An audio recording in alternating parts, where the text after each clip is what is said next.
Hello बच्चों, मैं हूँ रीता पंडा और मेरे चैनल हिंदी कक्षा में आप सबका बहुत स्वागत है। बच्चों, आज हम शुरू करने जा रहे हैं आपकी हिंदी पाठ्य पुस्तक वसंत भाग 2 का पहला पाठ, हम पंछी उन्मुक्त गगन के। यह एक बहुत ही सुंदर कविता है और आज की इस वीडियो में हम सबसे पहले इस पाठ में आने वाले सभी कठिन शब्दों के अर्थ को समझेंगे और साथ ही उन शब्दों से वाक्य बनाना सीखेंगे। तो आइए जल्दी से शुरू करते हैं अपनी आज की हिंदी कक्षा। हमारा पहला शब्द है उन्मुक्त। उन्मुक्त का अर्थ होता है स्वतंत्र या आज़ाद, या जो मुक्त हो या जो बंधा हुआ ना हो। इससे आप निम्न वाक्य बना सकते हैं, जैसे पहला, पक्षियों को उन्मुक्त गगन में उड़ना पसंद है। दूसरा, मोहन उन्मुक्त विचारों वाला व्यक्ति है। तीसरा, बच्चों का मन उन्मुक्त पक्षी की तरह बहुत चंचल होता है। चौथा, उन्मुक्त पक्षी खुले गगन में चहक रहे हैं। पांचवा, मैं पक्षियों की तरह उन्मुक्त गगन में उड़ना चाहता हूँ। अगला शब्द गगन, अर्थ आकाश, अंबर या नभ। वाक्य, शहरों में गगन चूमती इमारतों को देखकर बहुत आश्चर्य होता है। मुझे रात को गगन में तारे देखना अच्छा लगता है।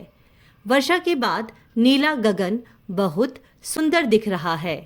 गगन में उड़ती रंग बिरंगी पतंगों को देखकर मन प्रसन्न हो गया। अगला शब्द पिंजरबद्ध, अर्थ पिंजरे में बंद। वाक्य, हमें अपने मनोरंजन के लिए पशु पक्षियों को पिंजरबद्ध नहीं करना चाहिए। पिंजरबद्ध होकर पक्षी अपनी स्वतंत्रता को खो देते हैं। गांव वाले जंगली बाघ को पिंजरबद्ध करके वन में छोड़ आए। पिंजरबद्ध पशु पक्षी भी बहुत खतरनाक हो सकते हैं।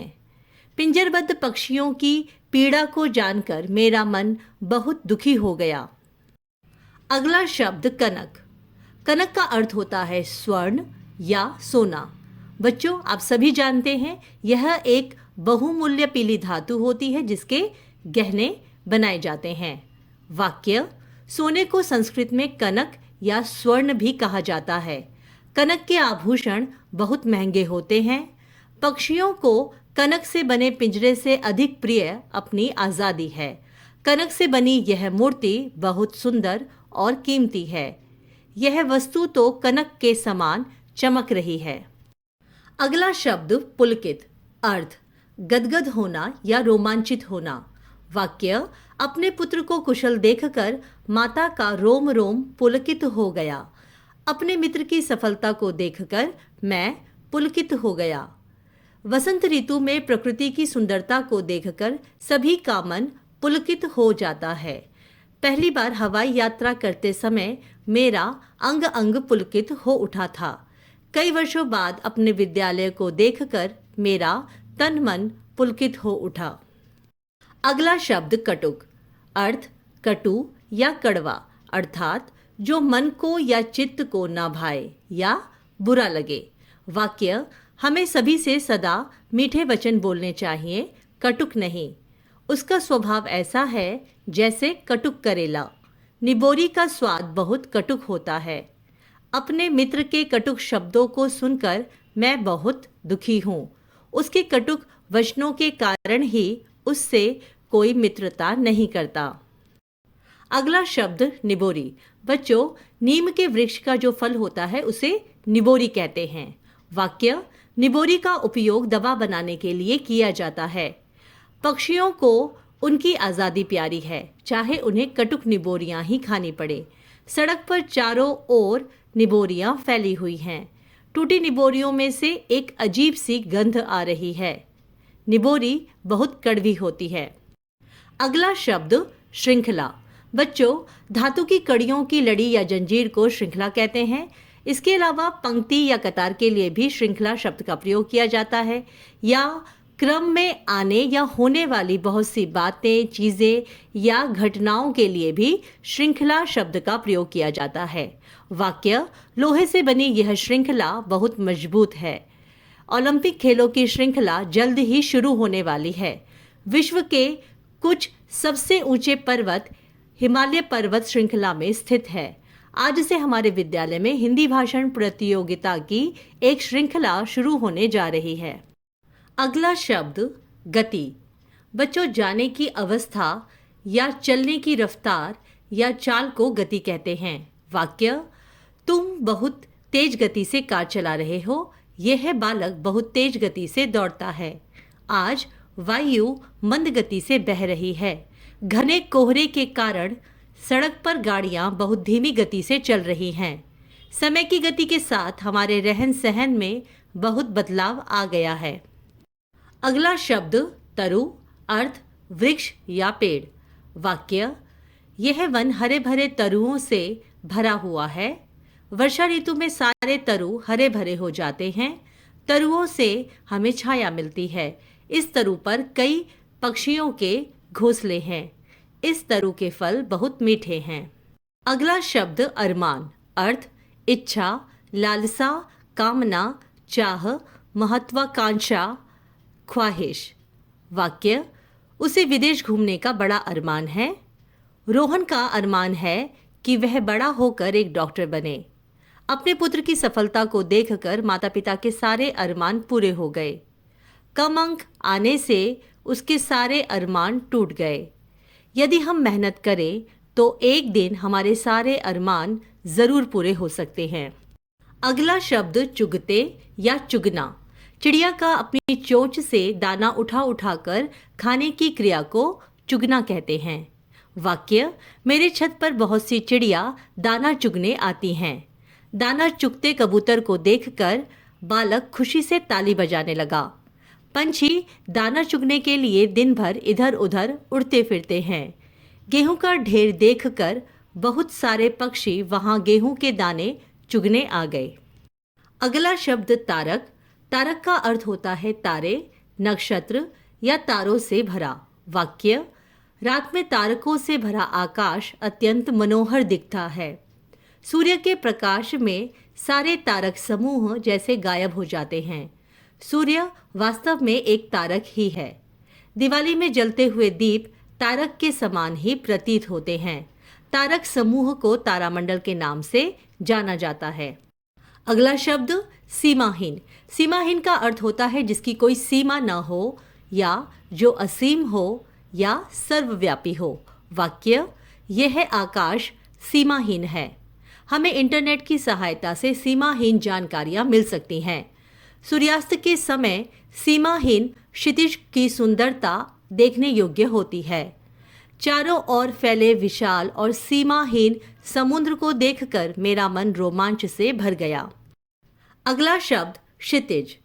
वह स्थान जहां पृथ्वी और आकाश मिलते हुए प्रतीत होते हैं, उस स्थान को क्षितिज कहा जाता है। वाक्य: क्षितिज में डूबता हुआ सूरज बहुत सुंदर दिख रहा है। पक्षी नीले आकाश में उड़ते हुए क्षितिज को छूना चाहते हैं। सूर्यास्त के समय क्षितिज सुंदर रंगों से भर जाता है। क्षितिज से सूर्योदय का दृश्य अत्यंत मनोहारी दिखता है। मनुष्य द्वारा पहियों की खोज विकास के क्षितिज की ओर बढ़ने में मील का पत्थर साबित हुई। अगला शब्द होड़ा होड़ी। होड़ा होड़ी का अर्थ होता है प्रतिस्पर्धा, अर्थात दूसरे के बराबर होने या दूसरे से आगे बढ़ जाने के प्रयत्न या प्रयास को होड़ा होड़ी कहते हैं। वाक्य: दौड़ में आगे निकलने की होड़ा होड़ी में वह गिर पड़ा। अपने मित्रों से हर बात में होड़ा होड़ी करना ठीक नहीं है। आजकल सभी में एक दूसरे से आगे निकलने की होड़ा होड़ी सी मची हुई है। सड़क पर वाहनों में होने वाली होड़ा होड़ी से दुर्घटना का खतरा बना रहता है। अगला शब्द नीड़। चिड़ियों के घोंसले को नीड़ कहा जाता है। इसके अलावा घर या विश्राम स्थल के लिए भी नीड़ शब्द का प्रयोग किया जाता है। वाक्य: नीड़ में चिड़िया के बच्चे चूं चूं कर रहे हैं। सूर्यास्त होते ही सभी पक्षी अपने नीड़ों की ओर लौट जाते हैं। चिड़िया अपना नीड़ बनाने के लिए तिनके बिन रही है। कुछ पंछी बहुत सुंदर और आकर्षक नीड़ बनाते हैं। तेज आंधी के कारण बहुत सारे पक्षियों के नीड़ नष्ट हो गए। अगला शब्द है आश्रय। बच्चों, रहने, ठहरने या विश्राम करने के सुरक्षित स्थान को आश्रय कहते हैं। इसके दूसरे अर्थ हैं सहारा, आसरा या शरण। वाक्य: संध्या होने पर यात्री अपने आश्रय के लिए जगह तलाशने लगे। बाढ़ पीड़ितों को आश्रय देकर उसने बहुत अच्छा काम किया है। जंगल कई जीव जंतुओं का एकमात्र आश्रय है। निर्बल व्यक्ति सदैव बलवान का आश्रय ढूंढता है। अपराधियों को आश्रय देना भी अपराध ही है। झूठ का आश्रय लेकर वह हमेशा बच निकलता है। अगला शब्द आकुल। आकुल के कई अर्थ हैं, जैसे व्याकुल, उतावला, उत्सुक, परेशान, बेचैन, घबराया हुआ या चिंतित। वाक्य: वह अपने परीक्षा परिणाम को जानने के लिए बहुत आकुल है। भरत का हृदय राम से मिलने के लिए अत्यंत आकुल था।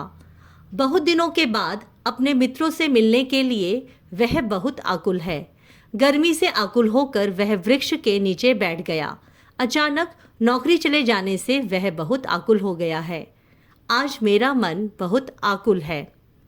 अगला शब्द विघ्न। विघ्न का अर्थ होता है अड़चन, बाधा या रुकावट। वाक्य: पक्षियों को पिंजरे में कैद करके हम उनकी आज़ादी में विघ्न डाल देते हैं। साहसी व्यक्ति विघ्नों से नहीं घबराते। जंगल का मार्ग अनेक विघ्नों से भरा हुआ होता है। लगातार बिजली न होने से बच्चों की पढ़ाई में विघ्न पैदा हो रहा है। वह हमेशा मेरे काम में विघ्न डालता है। शिक्षा व्यक्ति के विकास में आने वाले सभी विघ्नों का अंत कर देती है। बच्चों, तो ये थे इस पाठ के सारे कठिन शब्द और मैं आशा करती हूँ कि ये सारे शब्दार्थ आपको पूरी तरह से समझ आ गए होंगे और आप भी बड़ी आसानी से इन शब्दों से और नए नए वाक्य बना पाएंगे। साथ में लिखने की प्रैक्टिस ज़रूर कीजिए और मात्राओं पर विशेष ध्यान दीजिए। अपनी नेक्स्ट वीडियो में मैं इस कविता की व्याख्या को विस्तार से समझाऊंगी। बच्चों, तो आपको यह वीडियो कैसी लगी कमेंट करके मुझे ज़रूर बताइएगा और अगर आपका कोई प्रश्न हो तो आप उन्हें भी मुझसे शेयर कर सकते हैं। चैनल को सब्सक्राइब और बेल आइकन के बटन को प्रेस ज़रूर कर लीजिए, जिससे मेरी हर नई वीडियोस के नोटिफिकेशन आपको टाइम टू टाइम मिलते रहें। और साथ ही इस वीडियो को लाइक करना और अपने दोस्तों के साथ शेयर करना बिल्कुल मत भूलिएगा। तो मिलते हैं अगली वीडियो में। आप सब इसी तरह खुश रहिए, स्वस्थ रहिए और हिंदी पढ़ते रहिए। धन्यवाद।